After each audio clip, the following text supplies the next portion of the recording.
Welcome to the Instagram Stories Weekend Edition. I'm your host, Daniel Hill. Today's episode is going to be a little bit different. Normally I talk about Instagram news, but today I'm going to talk about something a bit more personal.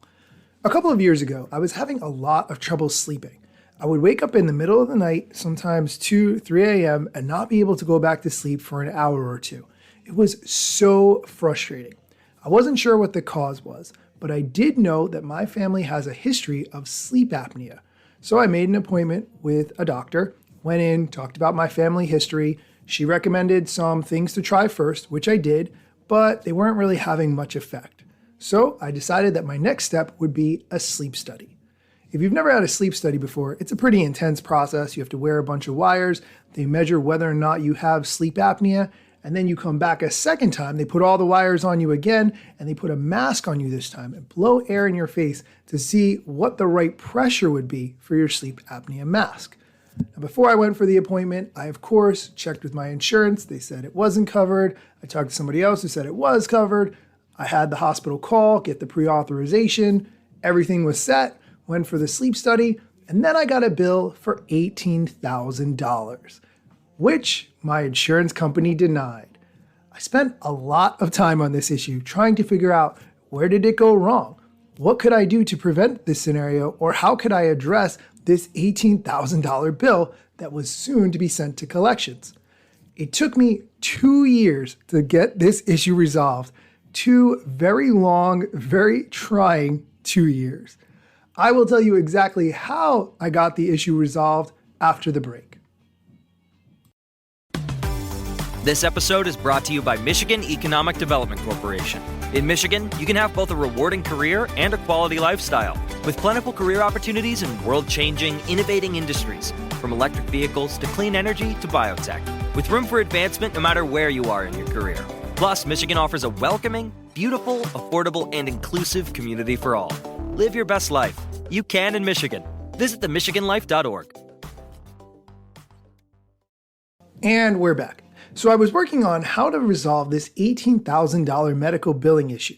The hospital really wasn't able to help me. They offered charity care, but you have to make less than $40,000 a year to qualify for charity care, and I didn't fit into that requirement. I reached out to a number of different medical billing experts. Some of which gave me advice, some of which wanted to charge me for their services, but I didn't really get what I was looking for, which was the help that I needed, someone big to talk to the hospital and tell them what to do. I did read a book called Never Pay the First Bill, which is an amazing book, and I highly recommend it, all about the medical billing system. I'll link to that book in the show notes so you can check it out.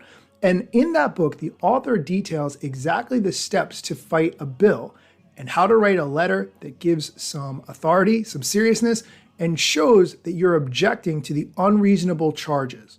I wrote that letter and I never got a response. Talk about being really frustrated. I wrote a copy and sent it to the hospital, the collection company, and a different address that the hospital had for billing issues. Never heard anything. I will not bore you with all the details of how many steps I went through in order to fight this issue, but what I ultimately did that worked was I got a journalist involved.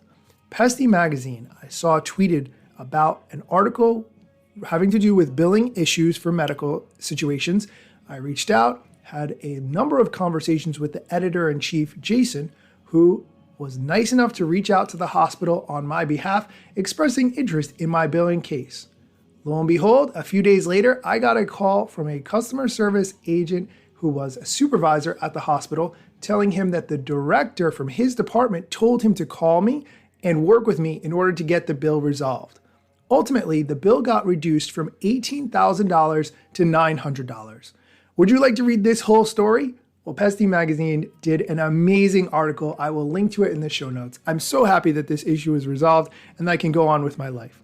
I could probably talk about all the things that I did to solve this for half an hour easily, but what I will tell you is medical billing is so complicated and not something I ever want to get involved with again, but you should not be charged what an insurance company would be charged and then be left out in the lurch when your insurance company doesn't pay. That's really just an ugly scenario of something that we have to deal with here in the United States.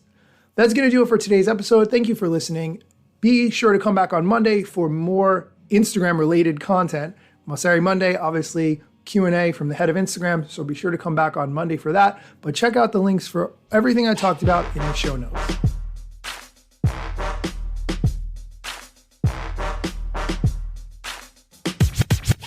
I'm not yet a member of the Instagram team, but my podcast covers many Instagram themes. But the name, image, logos are trademarks of Instagram and the LCC in the USA and every territory. Everything I publish independently. Until they let me run my team and start to pay my salary. Not sponsored or endorsed, no lies, no fallacy. I use their logo with permission, not malicious or callously. No trademark violation, filling all criteria. Follow me on Instagram or Twitter at Daniel Hill Media.